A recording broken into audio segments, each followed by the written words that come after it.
En el año 1826, el gobierno de Bernardino Rivadavia contrata al oficial prusiano Federico Rauch para matar indios y limpiar la pampa bonaerense de los ranqueles.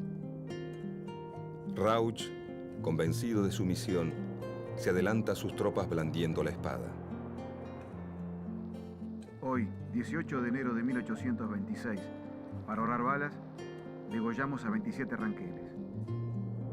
En el combate de las Vizcacheras, un indio joven de pelo largo, al que llaman Arbolito, lo espera en una hondonada.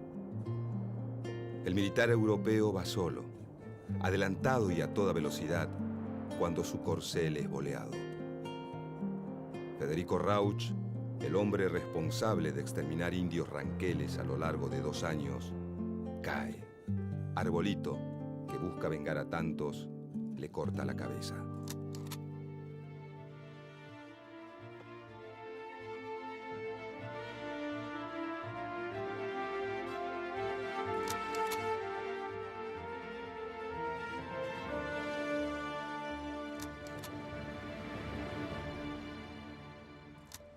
Hace aproximadamente 30.000 años, tribus provenientes de Asia y Oceanía comenzaron a ocupar el territorio americano, desde el estrecho de Bering hasta Tierra del Fuego. El tiempo y la geografía configuraron diversos pueblos con diferentes culturas y modos de vida.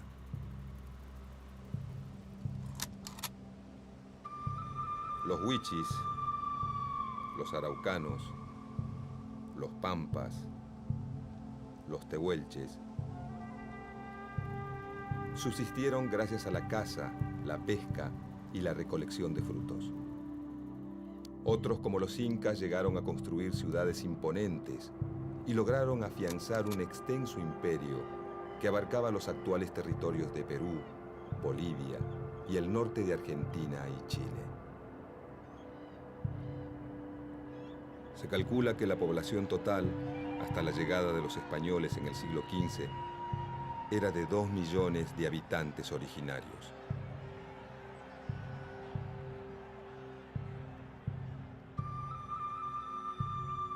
En España funcionaba una rígida sociedad feudal. Quienes no poseían bienes y riquezas difícilmente podían cambiar su situación social. Por eso América representó para muchos campesinos, labradores y nobles empobrecidos la posibilidad de cambiar su condición social, obtener tierras, riquezas, títulos y fama. Derechos y honores reservados hasta entonces solo a la nobleza.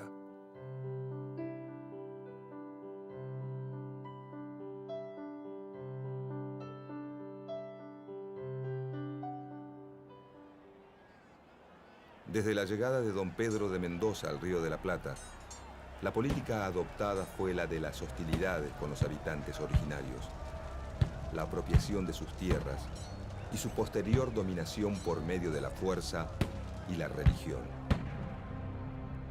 Las líneas divisorias entre los asentamientos españoles e indígenas fueron, durante largo tiempo, fluctuantes y reñidas. La creación del Virreinato del Río de la Plata y la consecuente presencia de un poder político y militar fuerte permitieron establecer una línea de fronteras medianamente alejadas de los centros urbanos.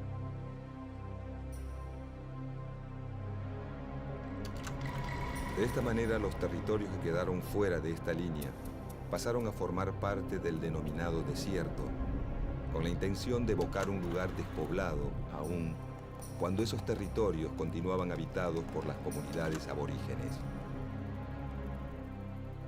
Muchos fueron los que pensaron que esos grupos y su forma de vida no pertenecían a la civilización, sino a la barbarie.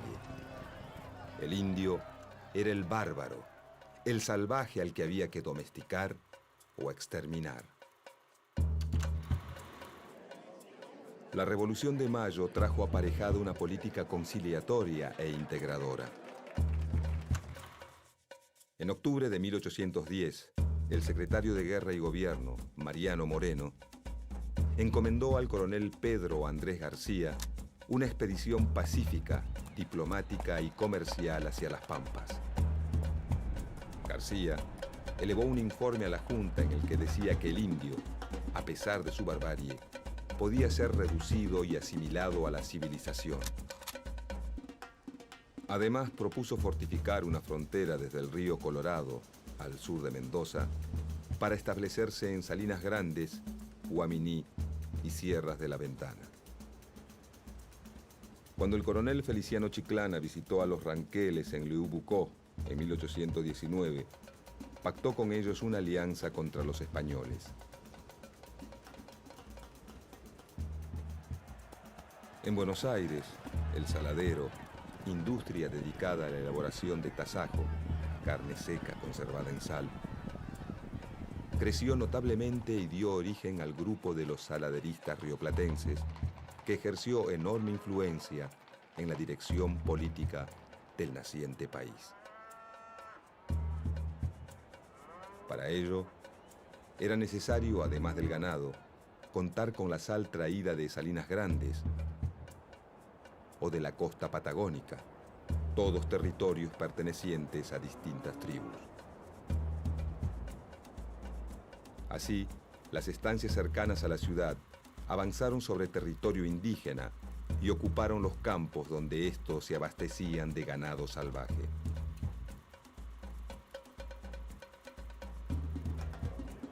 Al poco tiempo de asumir la gobernación de Buenos Aires, Martín Rodríguez delegó prácticamente el gobierno a su ministro Bernardino Rivadavia y se lanzó a una campaña al desierto.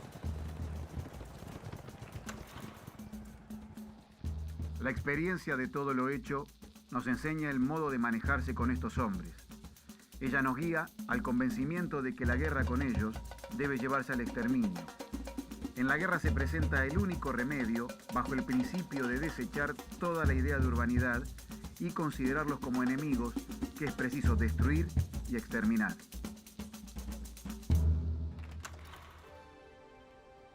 Con el objetivo de avanzar hacia los ríos Colorado y Negro, el gobernador Martín Rodríguez estableció fortines en Areco, Navarro, Monte, Chascomús y Ranchos, y también levantó un poblado en Tandil.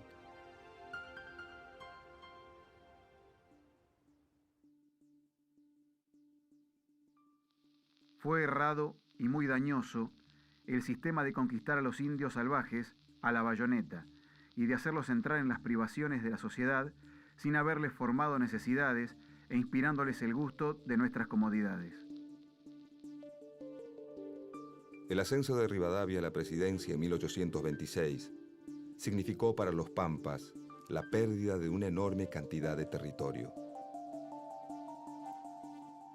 Todas las tierras públicas de la provincia quedaron hipotecadas como garantía del empréstito tomado con la casa bancaria Baring Brothers de Londres. Rivadavia decidió entonces aplicar el sistema de enfiteusis, por el cual los productores rurales podían ocupar y hacer producir las tierras públicas, no como propietarios, sino como arrendatarios. La ley promulgada en julio de 1826 lo establecía sin lugar a dudas.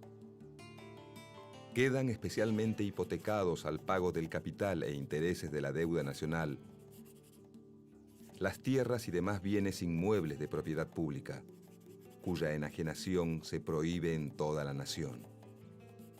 En vez de fraccionar la tierra y entregarla en lotes a pequeños y medianos productores para que la trabajaran, la enfiteusis rivadaviana entregó miles y miles de hectáreas a quienes ya eran grandes propietarios.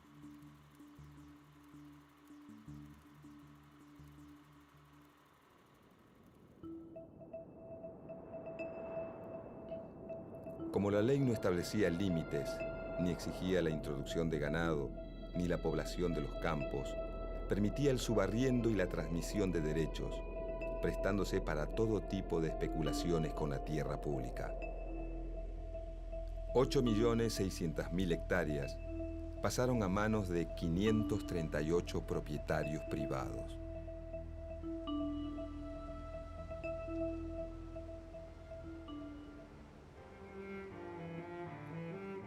Para controlar las fronteras y garantizar la tranquilidad de estos propietarios, Rivadavia contrató al mercenario prusiano Federico Rauch, que recibió el grado de coronel del Ejército Nacional.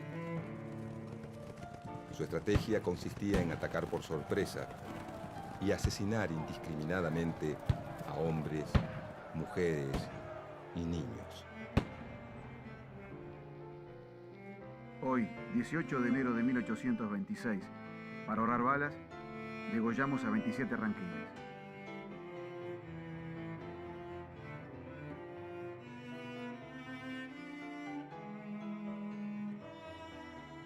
Pronto le llegaría su turno al espanto del desierto. El 28 de marzo de 1829, en el combate de las Vizcacheras, Rauch fue derrotado y degollado por el ranquel Arbolito. Al momento de morir Rauch, los 30.000 kilómetros cuadrados de pampas que poseía Buenos Aires se habían transformado, por el avance del ejército, en más de 100.000. Una ciudad en la provincia de Buenos Aires, aún hoy, lleva su nombre.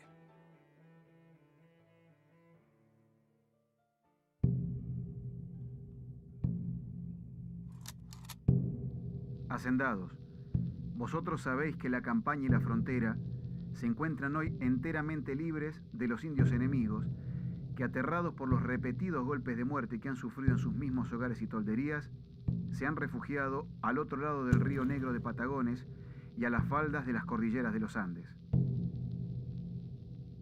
Un esfuerzo más, y quedarán libres para siempre nuestras dilatadas campañas, y habremos establecido la base de todos los cálculos de nuestra riqueza pública, y acabado la empresa que ha burlado por más de 2 siglos el valor y la constancia de nuestros mayores.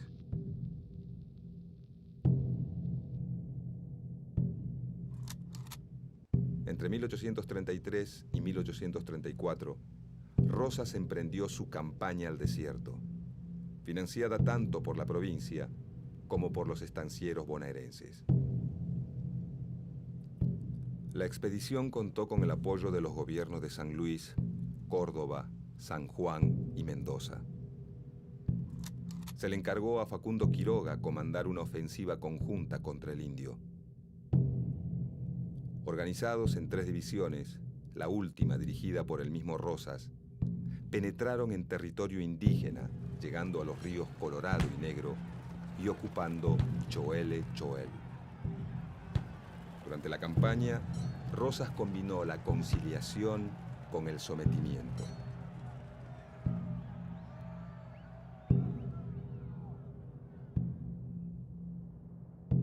Pactó con los Pampas y se enfrentó con los ranqueles y la confederación liderada por Calfucurá. Se ganaron 2.900 leguas cuadradas de tierras y la línea defensiva pasó por Bahía Blanca, Médano Redondo y Carmen de Patagones. Según un informe que Rosas presentó al gobierno de Buenos Aires, el saldo de la operación militar fue 3.200 indios muertos, 1.200 prisioneros, 1.000 cautivos blancos rescatados. Por aquellos años de guerras civiles, unitarios y federales, estuvieron de acuerdo en la necesidad de exterminar al habitante originario y quedarse con sus tierras. Poco antes de escribir el Facundo, y mucho antes de ser presidente, Sarmiento declaraba: No debieran nuestros escritores insistir sobre la crueldad de los españoles para con los salvajes de América. Ahora como entonces, nuestros enemigos de raza, de color, de tendencias, de civilización. Quisiéramos apartar de toda cuestión social americana a los salvajes, por quienes sentimos, sin poderlo remediar, una invencible repugnancia. No son más que unos indios asquerosos a quienes habríamos hecho colgar y mandaríamos colgar ahora si reapareciesen en una guerra.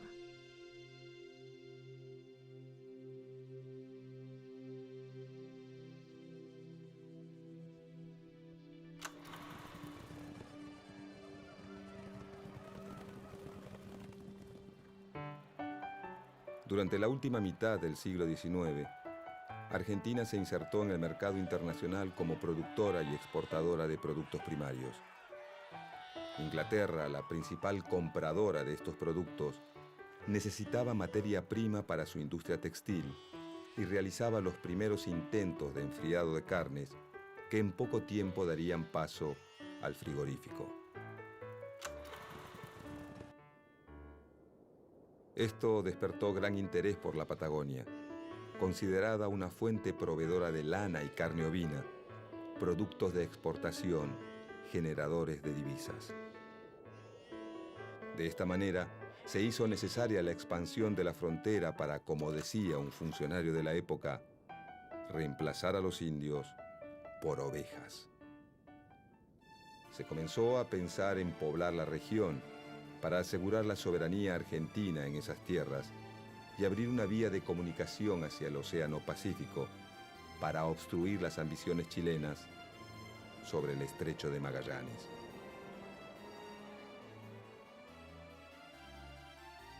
En 1874 asumió la presidencia Nicolás Avellaneda y poco tiempo después promovió la Ley de Inmigración y Colonización. La ley fomentaba la inmigración mediante oficinas de propaganda en las principales ciudades europeas, donde se entregaba folletería informativa que prometía pasaje gratis, tierra en propiedad y trabajo.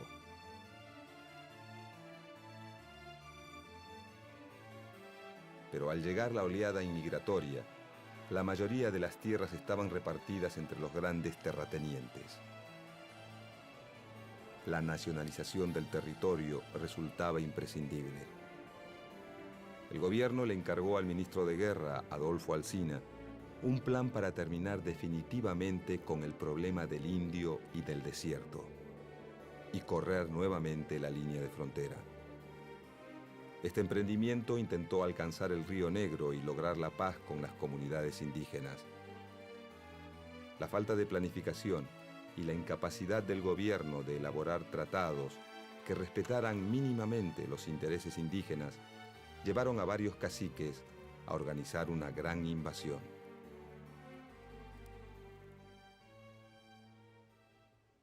Alsina organizó la contraofensiva en 1876.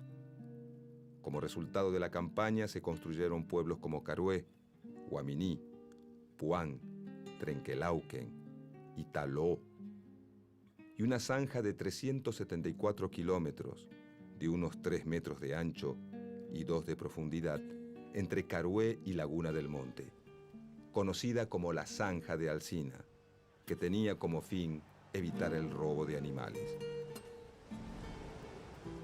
La política desarrollada por Alsina le había permitido al Estado ganar unos 56.000 kilómetros cuadrados, extender la red telegráfica, la fundación de 5 pueblos y la apertura de caminos. Alsina muere y en su reemplazo es designado Julio Argentino Roca.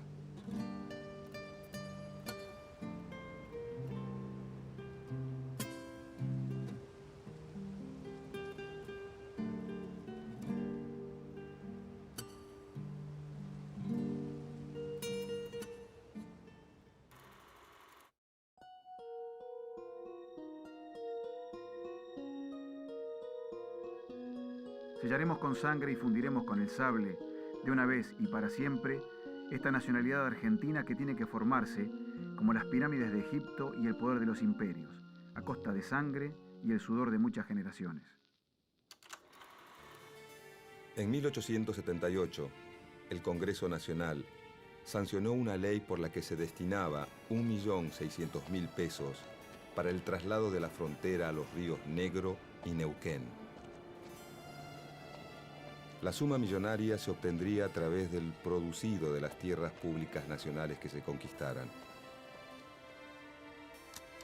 Casi 400 personas se quedaron con más de 8 millones de hectáreas de las mejores tierras del mundo. El nuevo ministro de Guerra aplicó un plan de aniquilamiento de las comunidades indígenas a través de una guerra ofensiva y sistemática. El plan se realizó en 2 etapas.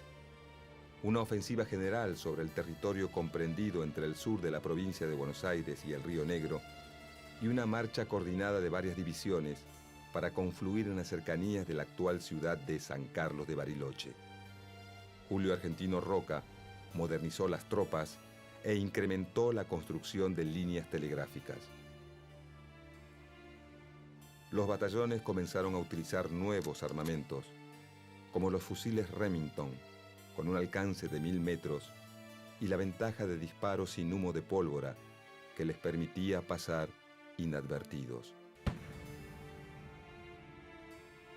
En julio de 1878, el plan estaba en marcha y el ejército de Roca lograba sus primeros triunfos con la captura de prisioneros y el rescate de cautivos.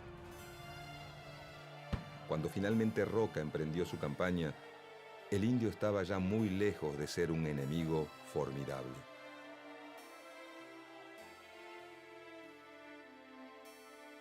En la superficie de 15.000 leguas que se trata de conquistar, comprendidas entre los límites del Río Negro, los Andes y la actual línea de fronteras, la población indígena que la ocupa puede estimarse en 20.000 almas.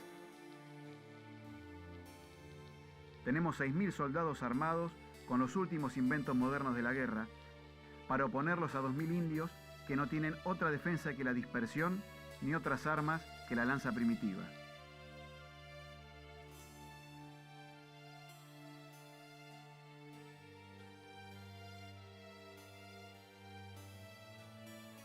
Los indios que no caían por los fusiles eran alcanzados por enfermedades traídas por sus enemigos.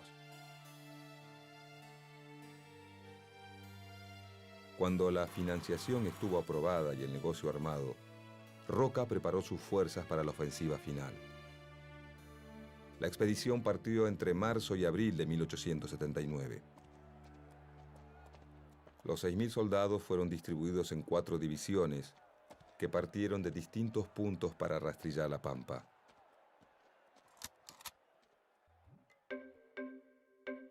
Dos de las columnas estarían bajo las órdenes del propio Roca y del coronel Napoleón Uriburu, que atacarían desde la cordillera para converger en Choel-Choel. Las columnas centrales, al mando de los coroneles Nicolás Levalle y Eduardo Racedo, entrarían por la pampa central para ocupar la zona de Traorú, Lauquén y Poitahue. Todo salió según el plan, con el acompañamiento de la Armada que con el buque El Triunfo, a las órdenes de Martín Guerrico, navegó por el Río Negro. Roca demoró la llegada de las tropas a Choel-Choel para arribar a la margen izquierda del Río Negro el 25 de mayo de 1879. Tras la celebración de la victoria aquel Día de la Patria, Roca encaró el último tramo de la campaña. El 11 de junio las tropas llegaron a la confluencia de los ríos Limay y Neuquén. Pocos días después, el conquistador ministro debió regresar a Buenos Aires para garantizar el abastecimiento de sus tropas y para estar presente en el lanzamiento de su candidatura a presidente de la República por el Partido Autonomista Nacional. El saldo de la campaña fue de miles de indios muertos, 14.000 reducidos a la servidumbre y la ocupación de 15.000 leguas cuadradas que se destinarían, teóricamente, a la agricultura y la ganadería. Las enfermedades contraídas por el contacto con los blancos, la pobreza y el hambre aceleraron la mortandad de los indígenas patagónicos sobrevivientes.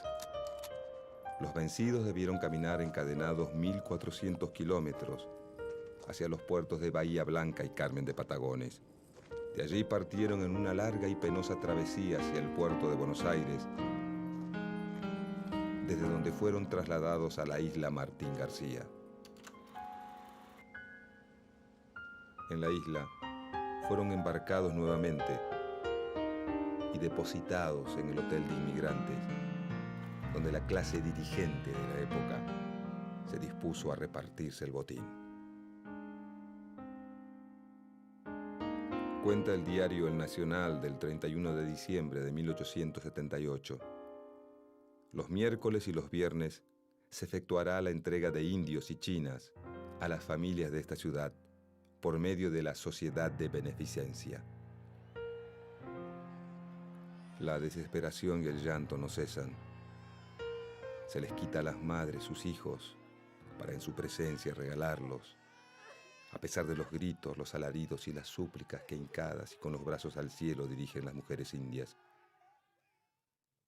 En aquel marco humano, unos se tapan la cara, otros miran resignadamente al suelo. La madre aprieta contra su seno al hijo de sus entrañas. El padre se cruza por delante para defender a su familia.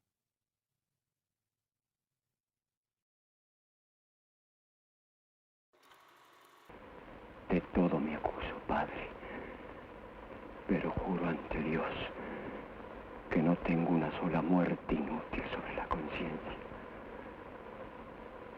La absolución. Ego te absolvo, in nomine Pater, Figlio e Spiritus Santo. Amén. La jerarquía católica expresó oficialmente su beneplácito por la conquista a través de Monseñor Fagnano. Dios en su infinita misericordia ha proporcionado a estos indios un medio eficacísimo para redimirse de la barbarie y salvar sus almas: el trabajo y sobre todo la religión, que los saca del embrutecimiento en que se encontraban. Algunas tribus con sus capitanejos y caciques que lograron escapar continuaron resistiendo por medio de escaramuzas en las fronteras, pero fueron finalmente reducidos por la fuerza o por el pacto, recibiendo un total de 24 leguas en zonas estériles y aisladas. La conquista del desierto cumplió con dos objetivos fundamentales para la élite gobernante: afianzar la burguesía y consolidar el poder militar. Además sirvió para que entre 1876 y 1903, un lapso de 27 años, el Estado regalase o vendiese casi 42 millones de hectáreas a 1.800 terratenientes, vinculados estrechamente por lazos económicos y familiares, a los diferentes gobiernos que se sucedieron en aquel período. 67 propietarios pasaron a ser dueños de 6 millones de hectáreas.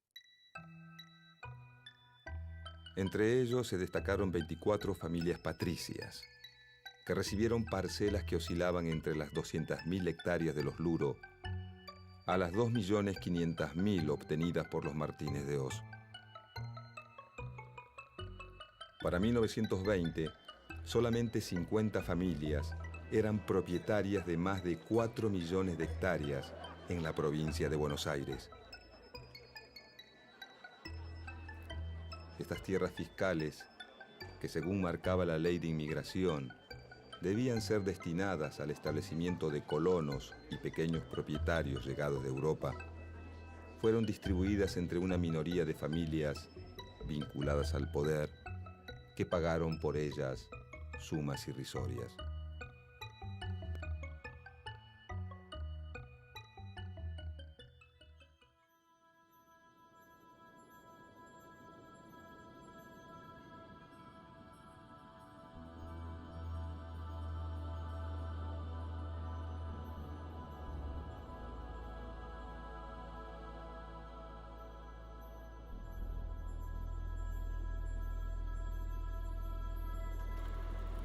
Algunos pequeños propietarios se dedicaron a la explotación ovina y poblaron el desierto con ovejas.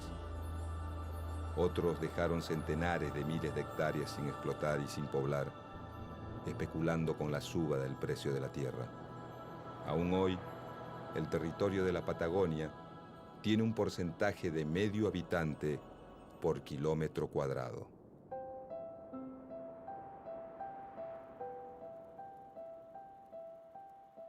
Muchos descendientes de los pueblos originarios de esas tierras aún viven ignorados y marginados como en aquellos días de la conquista, cuando fueron brutalmente masacrados o condenados a sobrevivir, aislados en pequeñas comunidades, luchando porque concluya el tiempo de dominación sistemática ejercida por el hombre blanco.